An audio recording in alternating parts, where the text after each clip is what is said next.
pasteur aussi qui n'est pas pour nous poser problème là yo pour na ye liboso azomona liboso mbongo to sexe ba pasteur pétage té ba pasteur o ba bana ba cité o ba tout na raté maman Dorcas est-ce que vous avez vierge pour ensemble pour les armées d'état non.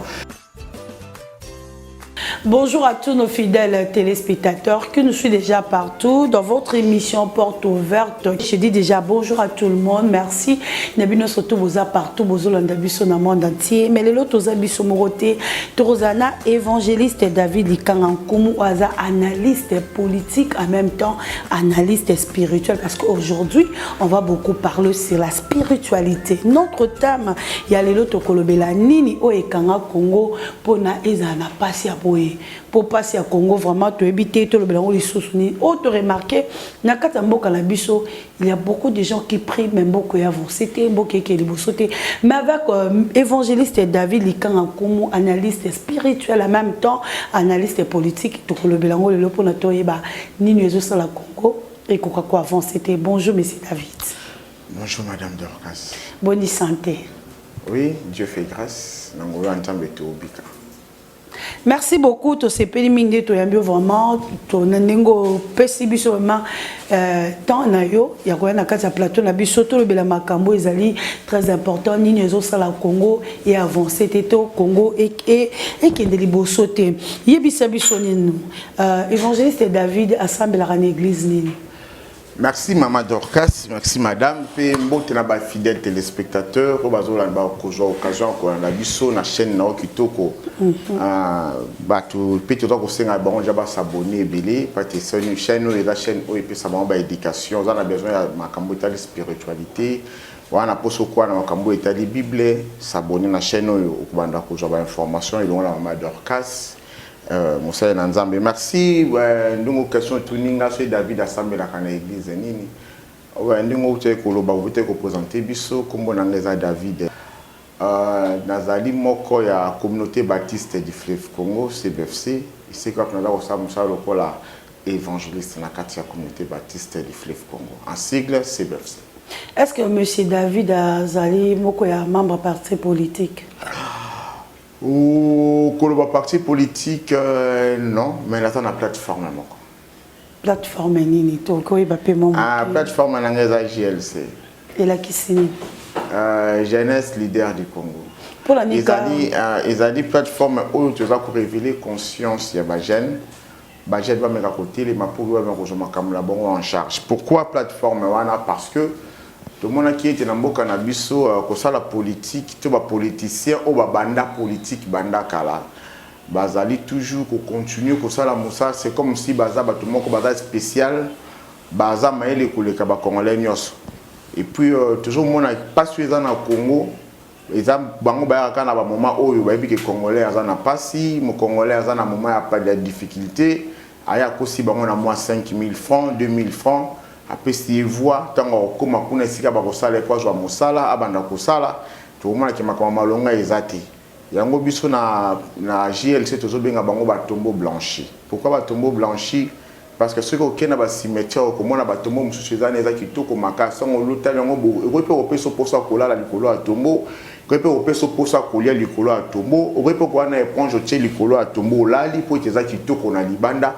Mais ceux qui ont continué à catcher les makamuza na catcher ko kima parce que nous mona miku esi epola miku esi ebeba donc ba tout oya ba tombeau blanchi ba va continuer ko diriger mboka même si tout dans la JLC tout ça ko interpeller jeunesse et ba telema le quoi toujours comme na maponami na 2023 na décembre au mokonzi mboka Félix Antoine Tshisekedi Tshilombo a déterminé pour la élection il faut que ba jeune ba telema ba voter utile ba sanctionner Parlement nyonso ezawana ba sanctionner bango mutazo ngaso na cha parlement te toujours ba jeune ya sika bilongi ya sika pour que ba tombeau blanchignon so ba kindo pe mana kimia bisika bazali poti na kati ya tombeau wana komona makila ba congolais ya nzala makila ya congolais kuna na état de guerre ba batako kana kokufa makila ba congolais oyo bango pe baza koboma na ba science na bango baza na kati makila ba congolais oyo bango ba mitiki ba nyokola baza ko enlever butu pe moi ba tombeau blanchi na ba tombeau blanchi ba sangani na banjo mona ki tombeau blanchi mususu mwanga chuchu aza kuna kati ya parlement yon to bengi bango batombo blanchi parce que aza député mais na CNC azo boma mboka azo teka mboka azo yiba mboka azo bomisa ba congolais donc batombo blanchi wana nyonso il faut que balongwa na parlement to zo batasika Tokyo koloba olobi ezali pona kolamusa conscience ya ba jeune ba ba kosala makambo lolenge sengeli meto ebiete moko ya ba parti politique o ezala ki ona pona ko révolution ko lamusa jeunesse o to bengi na kombo IDPS o te ba ki ete biso surtout le loso ki bazui pouvoir ba kosala makambo ezala kitoko metango bazui pouvoir ba sala le côté mais o bazali ki la komisa jeunesse tokei kima baba ki jeunesse gaz babombi jeunesse belé to kanse ko kota na mona kati ya pouvoir jeunesse ko zwa mpifo moko boye to jeunesse côté mais le contraire jeunesse yango o epesa ki bango makoki o bango ba na pouvoir lelo ba kana se et le côté peut-être bino boya ka pona ba élection to mona bino le bozali et après to bokozola to leki mapona mi jeunesse o boko benga jeunesse ko la musa conscience na bino botiki na bino po boké.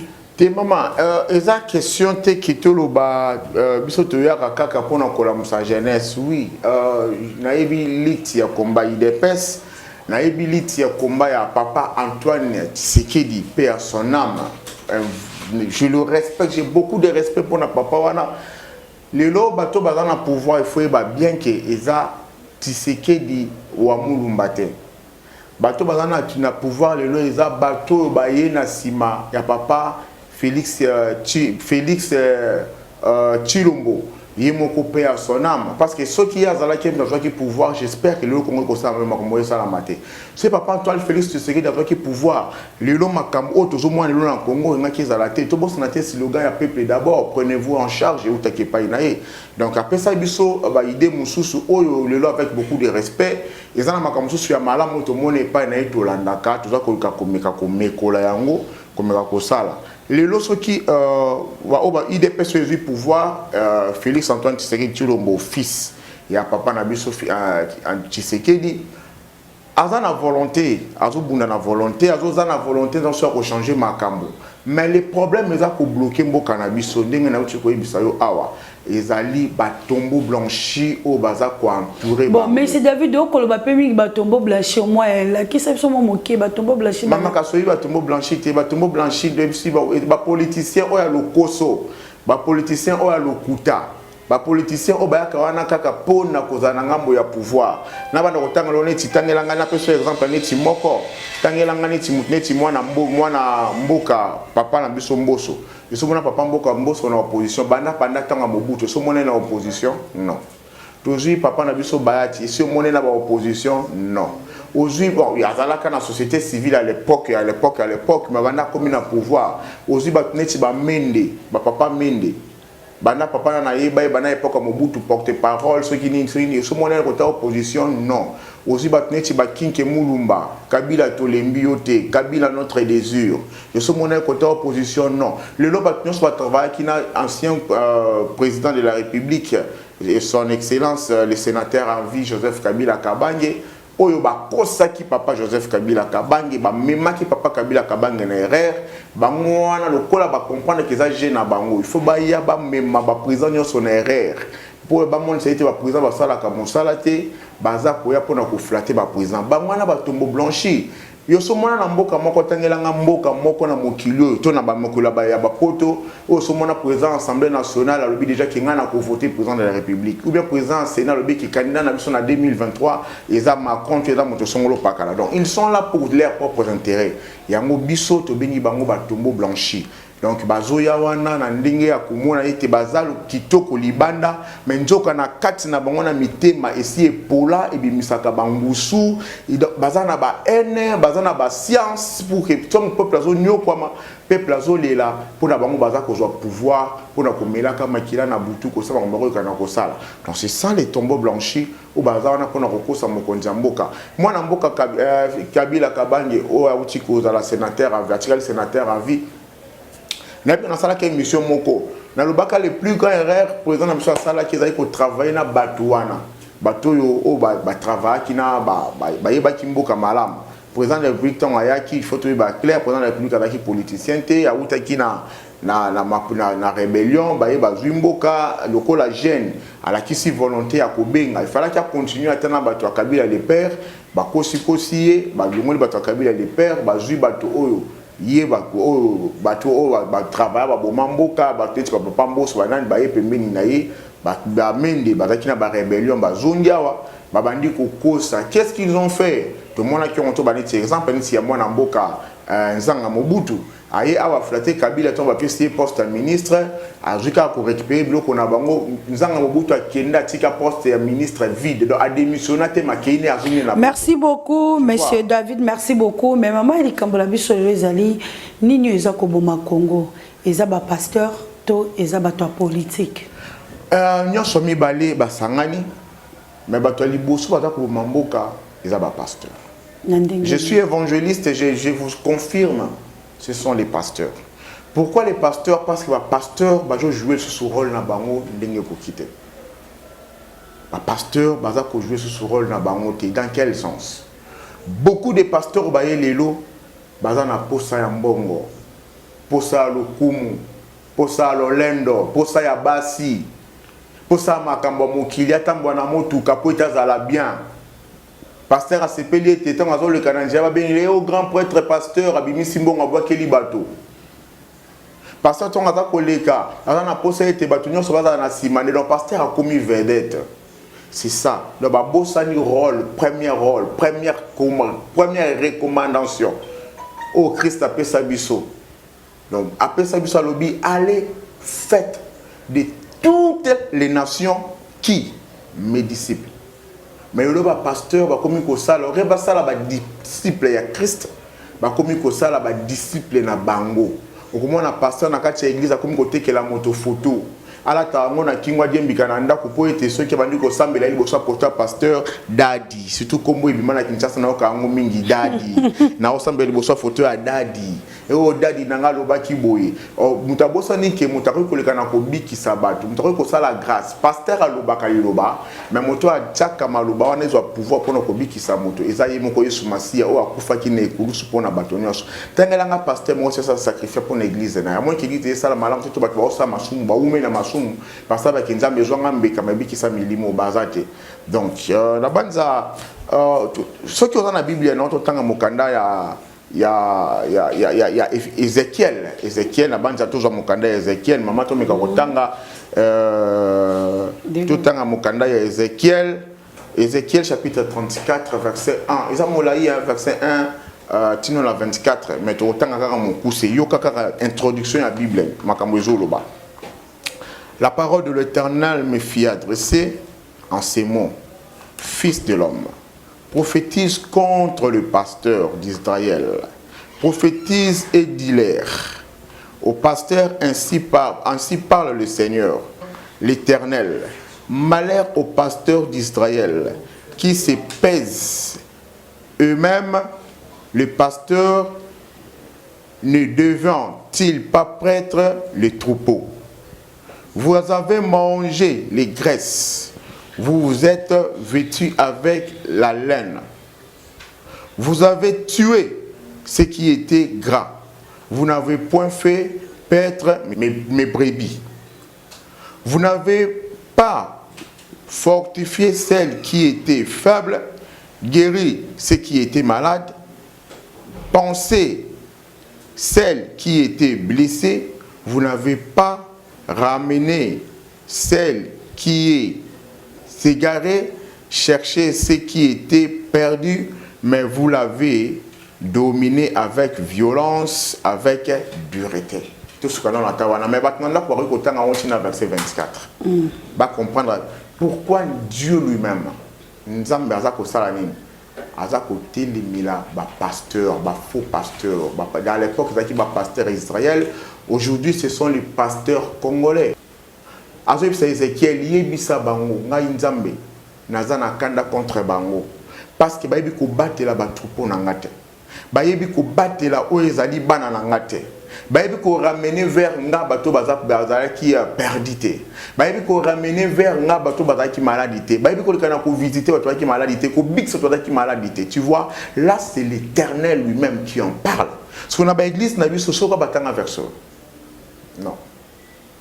Ce sont les faux pasteurs. C'est que bino pe bozali moko ya ba évangéliste boko ko sunga ba pasteur te ba sa mosala bango parce que ceux qui le quoi pasteur ko kotanga verset on la té mais yo zali on zali pe moko ba kambi ba kambara ba fidèle pour na ni pété yo kotanga on pour la kolakisa ba na nzambe bazonga na nzela. Maman, biso le quoi ba évangéliste oyebi que comment na biso pas c'est bon. De toute façon moi je suis dans une communauté baptiste du fleuve Congo totanga kayango.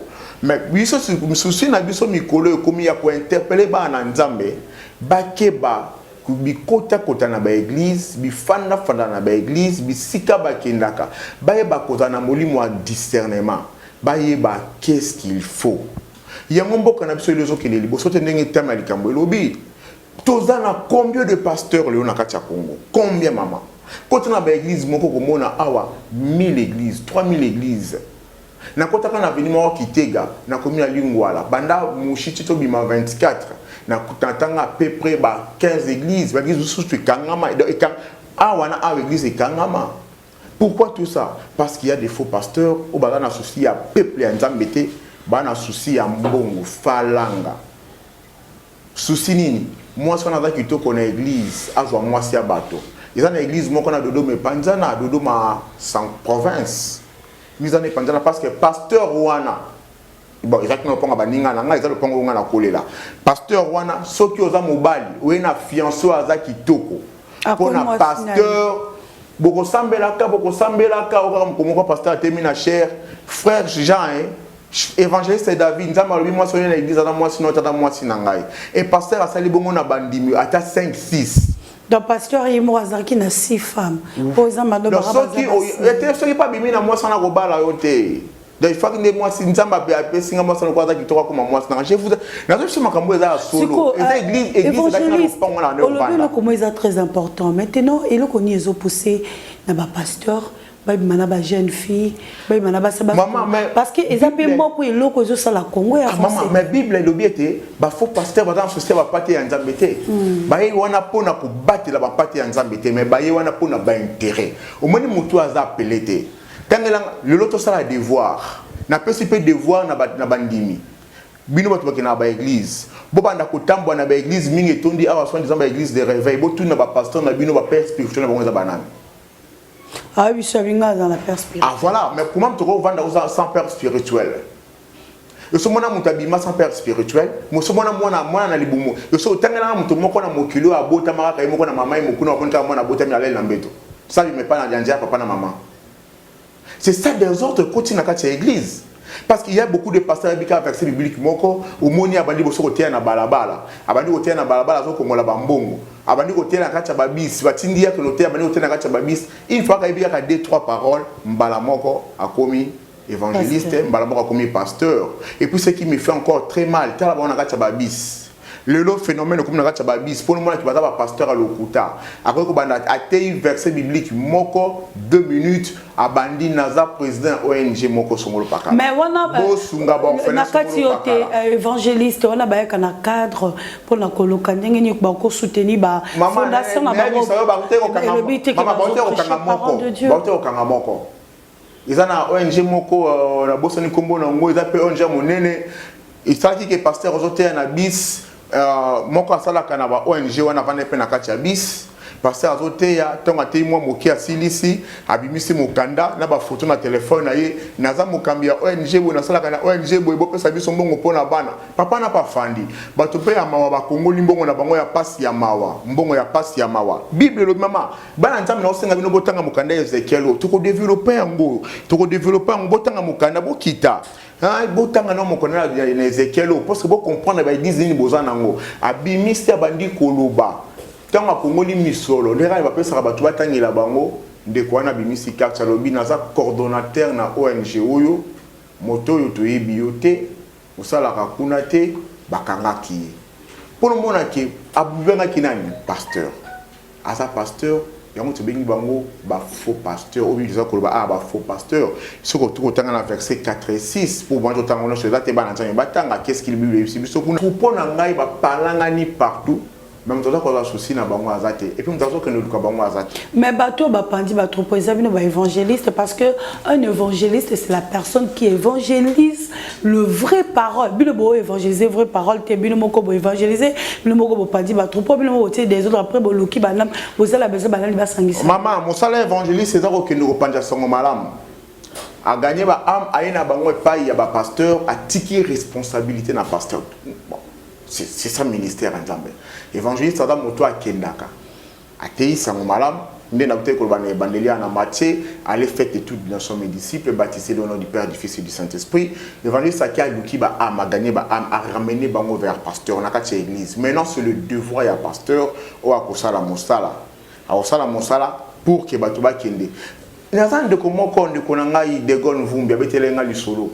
Ya mwana mwasi moko, isala nga passe. Moi na moi ça au mena libala azobotate tala ba faux pasteur yoka maté ba faux pasteur maman na kota ba prière amata ba ngomba a luka solution zo matinée na betel sola moi wa même qui pasteur wana qui malade azobotate qu'est-ce que les pasteurs dans ba église musuba yebise ba prophète tu dois d'abord coucher avec les pasteurs ou les prophètes pour que ba bin la ba semence là ma be katinayo pour que on va concevoir. Maman, un pasteur, comment tu peux passer dans un acte sexuel na moi sur la alliance, moi si à bateau, moi ne vois pas dans alliance, tu dois d'abord coucher. Bon, c'est pas bon dire ça pour la phrase parce que tu le faut tout dans la claire, tu vas en ensemble, il y a pas de tabou. Il faut coucher na moi si na pasteur, tu na prophète, quelle sémence ils vont te tirer? Quelle sémence? Quelle sémence maman? Donc, pour nous la guérir, il faut le bosso au cas cause un pasteur. Il faut le bosso au cas coucher un pasteur. Non maman, il faut pas comprendre. Place ni baza ko likana ko tsa mutu. Ce sont les pasteurs oyo bazali wana pona ko luka ko bebisa musana nzambe. Pona ko luka ko bebisa musana nzambe. Ce qui est lombo kana msoto ko kele le bossoté, ils a freiné sur tout le plan, c'est parce que nous n'avons pas de pasteur vrai lelo. Donc ceux qui basent vrai sur le vrai, ceux qui basent tous en 100 pasteurs sur le vrai, par contre cause à la 2. Ceux qui basent vrai c'est le vrai, ton cause à la 2. C'est pour cela que tu as interpellé le pasteur, le un bon brebis. Un bon berger aye barandenge ko protéger ba brebis na mais ceux qui le berger comme misu kolia ba brebis na ko bebisa bango li tomba mon côté et rozala wana et en plus un bon pasteur azamuto azana père spirituel comme moi mon père spirituel c'est le prophète Josué Eli Bouchir, c'est mon père spirituel. Je suis fier de vous papa, que le Seigneur Jésus-Christ vous bénisse parce que tout le temps vous nous dit il faut vraiment méditer la parole de Dieu. C'est pour cela que j'ai dit aussi aux enfants de Dieu, la Bible dit que les Bibles ne s'éloignent pas de ta bouche, méditez-les jour et nuit afin que vous aurez des succès dans vos entreprises partout que vous entreprenez. Et là, vous savez Congo est bongate parce que biso bananzambe tout temps rappelé Bible té. Ya omo le ba pasteur ba komo bimana bananzambe ba pasteur ba komo bebisa mokili. Évangéliste David ndenge ni toko ba pasteur azamutu mabe, prophète azamabe, pe apôtre oyazamabe. Toko ba bango dans lolenge ni. Ce que aujourd'hui mukana na nzambe na Ephésiens tout na Ézéchiel tout kutanga okititi na se réponse ta kuna na kati ba na nzambe botanga yango bokomona bon ça ba marque moko boye ba marque auto ko mona pasteur azamba on a toyé ba oui il y a encore ba pasteur Pétas et là qu'ici pasteur Pétas tu as vu pasteur Pétas pétage. Bon, on a évité, bon, surtout un pasteur pétage. Un pasteur qui se livre dans un film pornographique. Un pasteur qui le dit, un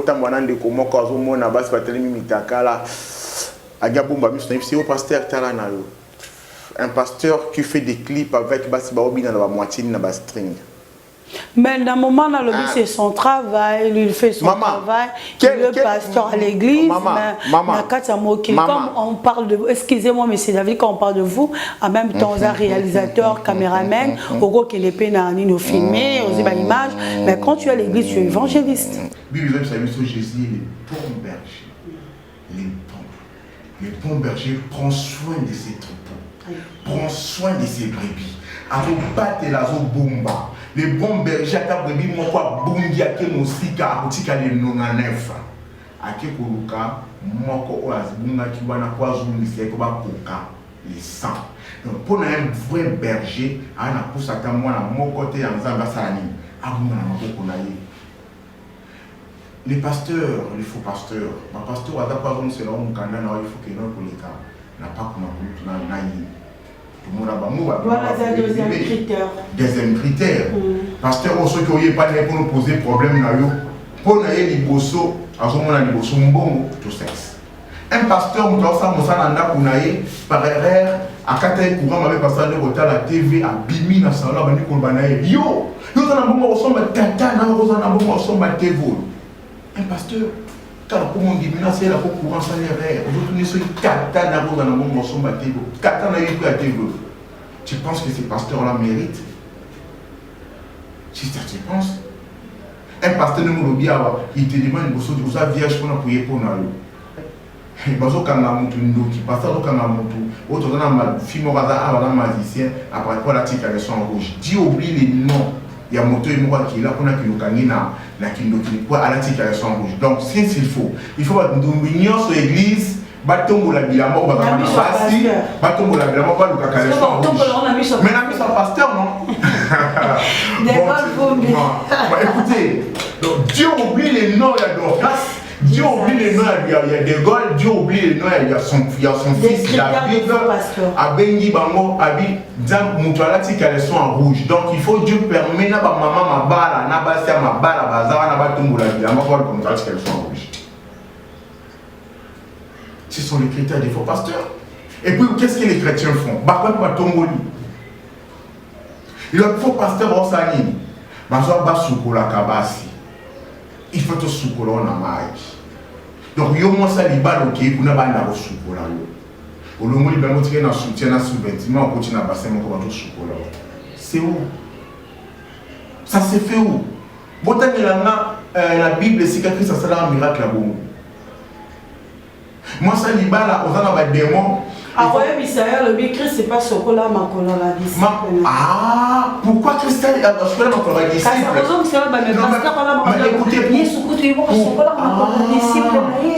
Pourquoi pas plutôt ce que là? Sauf qu'il y a au cause, ça va fidèle, Christ a quitté, il faut travailler pour lui, pour qu'on peut sur ma colonne. Christ a un ça va pour lui, ça va y pour les lignes.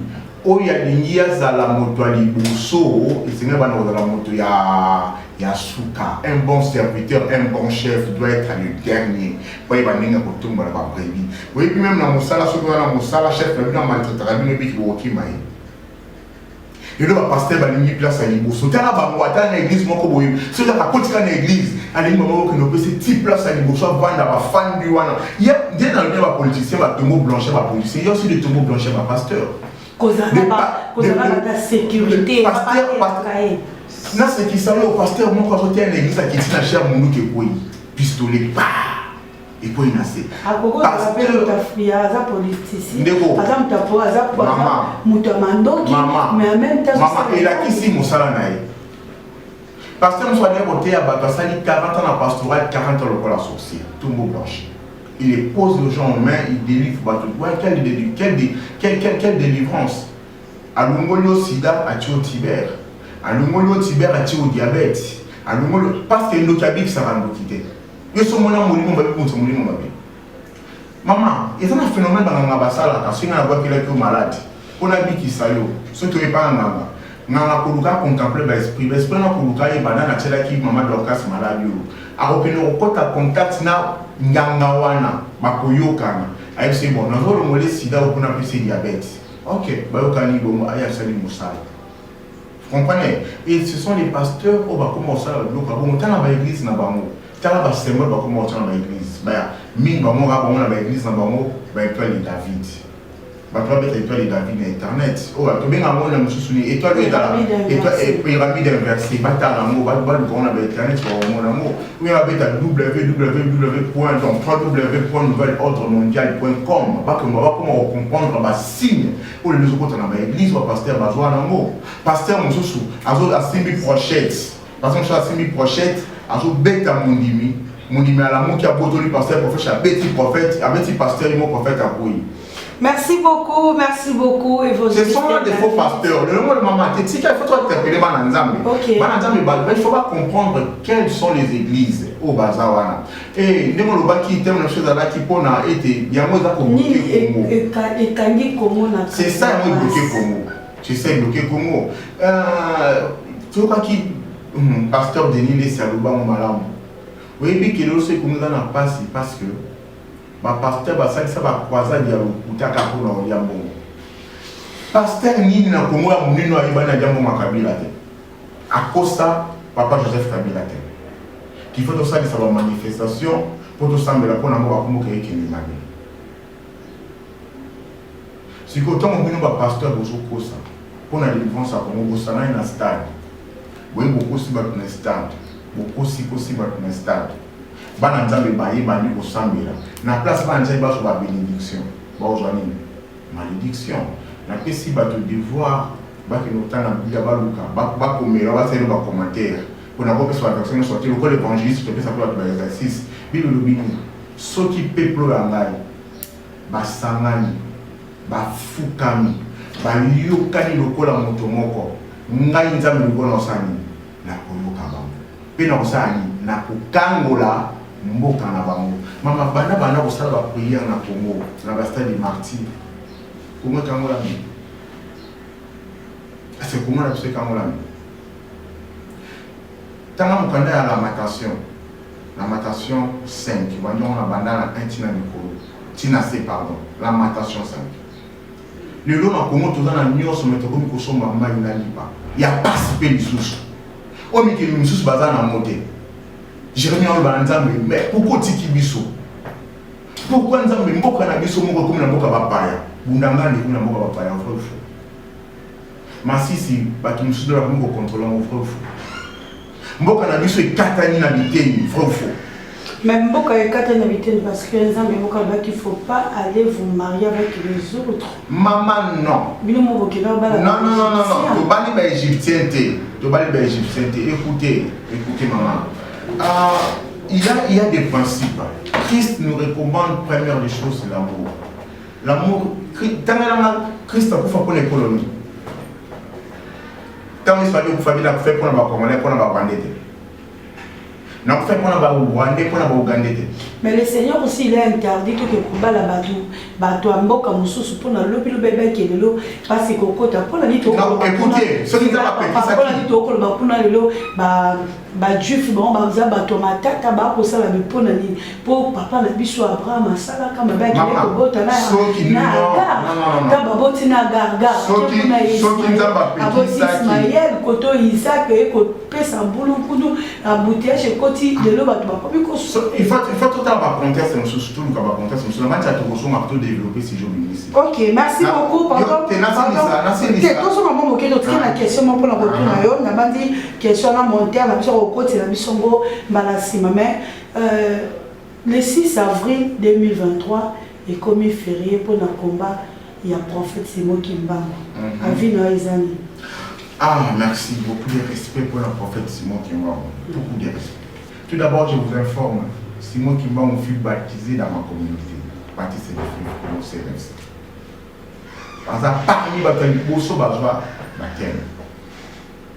Quand la politique va mener des balina pour notre ça la communauté de balina à l'époque il faut être clair la communauté na balina pour prophétie.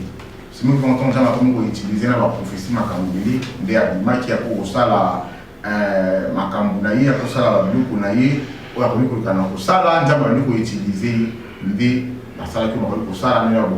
je félicite le président de la République parce que vous savez, il faut aussi savoir honorer Yabiso. Honorer Yabiso. Simon Kimbangu, c'est notre prophète, c'est notre papa, c'est notre père spirituel. Et tout ça, nous avons bazar lilo. Nous avons papa Bouchiri, papa Moté. Vraiment, dans la caillou, en tout cas, s'il y a des faux, là où il y a des faux, il y a des vrais. Il y a des faux, il y a des vrais. Vraiment, beaucoup de respect. Je m'incline. Pasteur, vraiment, je m'incline. Bien dans le bien, s'il y a des faux, il y a des vrais. Sauf que papa peut, il faut pas la. Ma ligne, c'est là, il faut la parenthèse. Papa peut faire des maramo à Mindia. Pas me quand on s'en moi, il doit na Nzila, il doit. Ils ont continué de faire dans la table présent de l'église de réveil. Pour aller chicoter. On va dire que le Canada dans l'église de réveil. Sauf que parfois, par ça, trop enfermé, Mindia, là, alors Mindia. C'est moi qui manque beaucoup de respect. Mais sauf qu'il y a quelque part. Et comme il y a un intérêt politique. Intérêt politique, pourquoi? Parce que nous connaissons que ça fait au moins 2 ans. Pourquoi réalisons qu'on a un temps où on a un point d'interrogation. Pourquoi quand en 2023 on a un point? Parce que le président depuis qu'il reconnaît que le bâtimaniste va se mettre à la claire, va se dire. Le bâtimaniste va avoir un mot d'ordre, il n'y a pas de même pas mon coton, même pas à centre. Parce que c'est que le coton est intérêt. Ah, bien sûr! À ça, on a intérêt à politique parce que dans les gens vont voir. Maman, il n'y a rien pour rien. Il n'y a rien pour rien. Même ils disent que ça, c'est pour l'intérêt. Pour l'intérêt, voilà. Dans le temps, en fait, c'est pour l'intérêt. Voilà. Donc, mais sinon, on a beaucoup de félicitations. Vous pouvez reconnaître Kumba, vous pouvez reconnaître Kumba, la valeur. Pour moi, en tout cas, ça m'a fait du bien. Surtout à Moko, il y a un baptême, mais pas la mission de la CBFC pour nous aider. Au bâtiment, parce que la Chine, c'est vraiment place mais pour avoir une touristique, en tout cas, sur ces plans-là, pour reconnaître ma valeur, il y a mon salut. Parce que même si on est en Chine, il reconnaît Bouddha, on reconnaît ce banane, pourquoi on peut reconnaître ma valeur africaine, ma valeur à la mission. En tout cas, pour moi, c'est ça qui m'a bien. Et puis, on a oublié encore une fois, félicitations à mon Konzamboka. Merci beaucoup. Nabadi que tu commis vraiment la souka émission na biso malobano a soukezani. Na soukeza qui n'a pas interpellé ba Nzambe, n'a pas interpellé ba Konzamboka été tout tika parce que batanga mokanda à la matation, ba Konzamboka botanga mokanda à la matation. Tout ba Konzamboka ba ça l'effort. Au moins qui mboka na biso lelo ne na utukolo ba awa ba partie biliza et na mboka ba paya ba makamna biso mboka soko sikuna na bandundu des autres côtés makamwe côté et on a ko interpeller awa le président de la République Félix Antoine Tshisekedi Tshilombo na banza na biso monde na utaka osala na ndeko no moko ya mwasi na lobaki loko moko le président de la République a zwaka initiative à kitoko ya ko dédier mboka na maboko na Nzambe. À Sangiswa, on a fait des martyrs, bah, comme le quoi, bah, ressemble la baille qui va répondre qui massivement. Mais l'erreur grave, oh, bah, pasteur, on a bah, ça qui, bah, qui chef de l'État, l'erreur, ils ont laissé le chef de l'État qui n'est pas consacré à tombola mboka, à tombola maboko naye, à dédier mboka na maboko na Nzambe. Or, le main du président de la République, le Kolaza pasteur T, Aza prophète T, établi par Dieu, il ne pouvait pas il fallait qu'il le président de la République a un vrai pasteur, un pasteur pétage T, un pasteur au cité au tout narraté maman donc c'est ce que vous avez vierge pour l'ensemble pour les armées d'État non. Alors on papa Bouchir, il y a un pasteur au Baniwana au bazar. Il y a des pasteurs vrais mais bazar na sebe banarate maman. Oui bien mot. Il y a un pasteur vrai bazar na sebe banarate. Le pasteur banité wana mais ça va utiliser ka bango. Parce que na banja musali mo konzambo kande ko sambela. À côté la bozindo à prière nzamba la kisaye.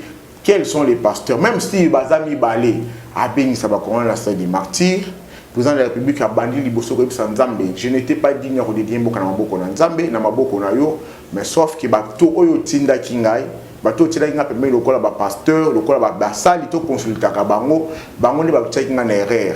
Le lot na comprendre était il faut na ba pasteur o ba koki.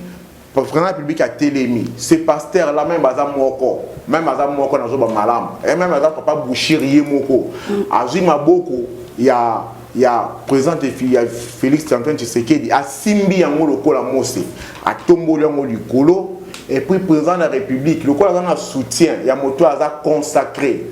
maboko na esima mais pas moto abongi sami pour na ko dédier pour na ko kota na kati ya lieu très saint parce que ça kana moto aza consacré dans na droit ko kota na place où ça lieu très saint na ko kota kuna a dédier mo na maboko na nzambe na banta si le président de la République le fait ça aujourd'hui na banta même comme baguerre autour do ba tout le monde a solution koya mboko na biso etekami na bandeli batanga la matation 5 intinacé mboko na biso etekami parce que toujours ko respecter nzambe te parce que makambo na biso nyonso ba pasteur ya faux ba na bible ba pasteur ya faux o ba pour intérêt na bango personnel ba comme côté que la bato ba photo or que bible ça ko interdire biso na mokanda ya exode au kosale ke côté ko gumba mele ke côté mais les pasteurs connaissent ces versets bibliques ba comme côté ka bana na nzambe ba comme ko adorer ba photo na bango ba comme ko adorer ba idole le moni passe côté na Congo. Donc on doit retourner chez le vrai berger, c'est le vrai homme o akufa pona bato, c'est Jésus-Christ. Donc bana nzambe o rocha moteme pa de mi pesa na photo mais mi pesa pas na Yesu parce que seule solution au Congo, seule solution beaucoup pour nous bonga c'est Jésus, c'est Jésus-Christ, le seul et le vrai. Bible lobby il a reçu les noms qui au dessus de tous nos afin qu'au nom de Jésus tous genoux fléchissent. Amen. Amen. On acclame pour Jésus. Je dis vraiment merci à évangéliste David, analyste spirituel, en même temps analyste politique. Il y a d'autres analystes spirituels, en même temps analystes politiques. Mikole Koya, tu robes t'appelles cela politique, mais Mikole Koya, tu colobes le sujet que c'est important. Est-ce qu'on peut servir deux maîtres à la fois? Hein? Tu peux si déjà évangéliste David, il kanga thème nabiso. Est-ce qu'on peut servir deux maîtres à la fois?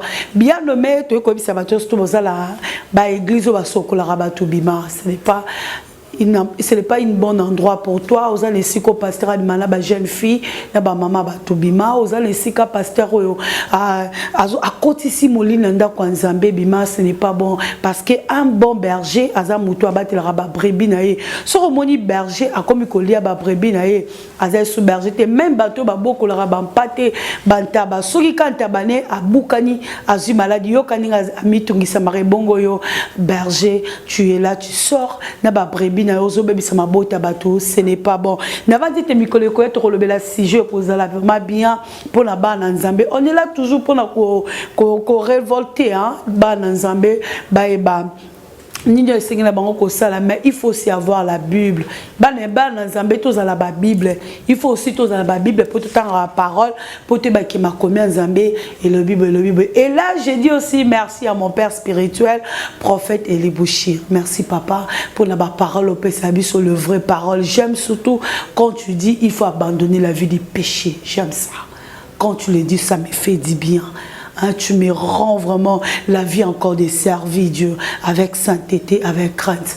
Le problème est que les enfants de Dieu, qu'on soit cas décision, au Tikamame. Tu peux si merci, Ming, réalisateur a mené une émission aux portes ouvertes. Tonton De Gaulle, il y a des moutons Azala pour le réaliser émission Tonton Gaïta Vandam, Mobala Mbichi, il n'y a pas Zarawana pour le réaliser émission qui est malade. On dit encore merci à évangéliste David. Merci vraiment. Tikete Makambo et Bimi, Zambalou la personne sagesse et intelligence. Oui, après ça qui est le mot pour tant au coin le sous autrefois. Oh le belaba l'ensemble est très important. Je dis aussi merci à mon mari, Monsieur Peggy et Sile Bopunza. Je t'aime beaucoup. Ok, merci toi aussi, salam, merci David. Je dis aussi merci à mon mari, Monsieur Peggy et Sile Bopunza. Je t'aime beaucoup mon mari, que le Seigneur vous bénisse. Abonnez-vous massivement dans notre chaîne YouTube Dorcas Likumba. Ceux qui ont besoin de prière, ont besoin de sungabino, papa évangéliste David Assemblée pour nous, numéro simple 081 38 58 359